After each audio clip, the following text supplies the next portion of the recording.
Hello, and welcome to Game Theory. I'm Professor Naomi Utgoff of the United States Naval Academy. In this video, we'll talk about some ways to make a market and when an auction is an attractive market design choice. We don't have too much cause to take market structure into consideration in our day-to-day purchases. Usually, we take the market structure for granted.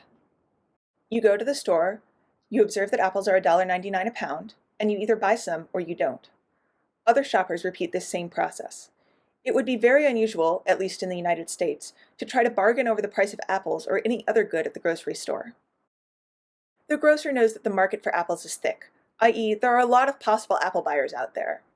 The information about one individual apple buyer's willingness to pay is not particularly important to the grocer, since through experience the grocer has presumably learned the profit-maximizing price. On the other hand, you go to buy a car, and with the possible exception of new Toyotas, there's usually some opportunity and expectation for buyer and seller to haggle over price. The same is true of buying a house. The market for a particular car or home is much thinner in the sense that it is harder to find a buyer and seller with mutually compatible ideas about price. Discerning each party's private information becomes that much more important to making the market. An auction is an ideal solution to the problem of making a market when one side possesses information that the other needs in order to discover the market price. Often, these sorts of information problems arise in thin markets, but can arise even in thicker markets such as those for cattle or electricity. The bidding process incentivizes bidders to reveal their private information.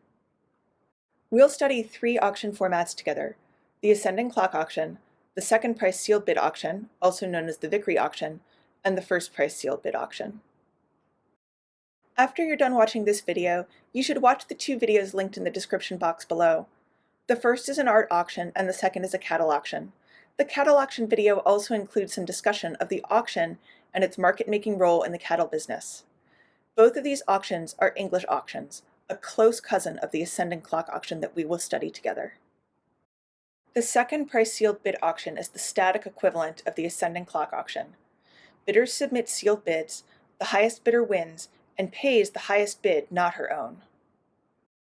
In the first price sealed bid auction, bidders submit sealed bids, and the highest bidder wins and pays her bid.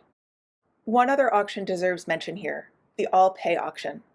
While seldom used to buy or sell things, it's an important model of contests, including war, lobbying, and the plebe rates competition. Thanks so much for watching this video about when and why to use an auction to make a market. In the next 3 videos, we'll find equilibrium bidding strategies in the ascending clock auction, the second price sealed bid auction, and the first price sealed bid auction.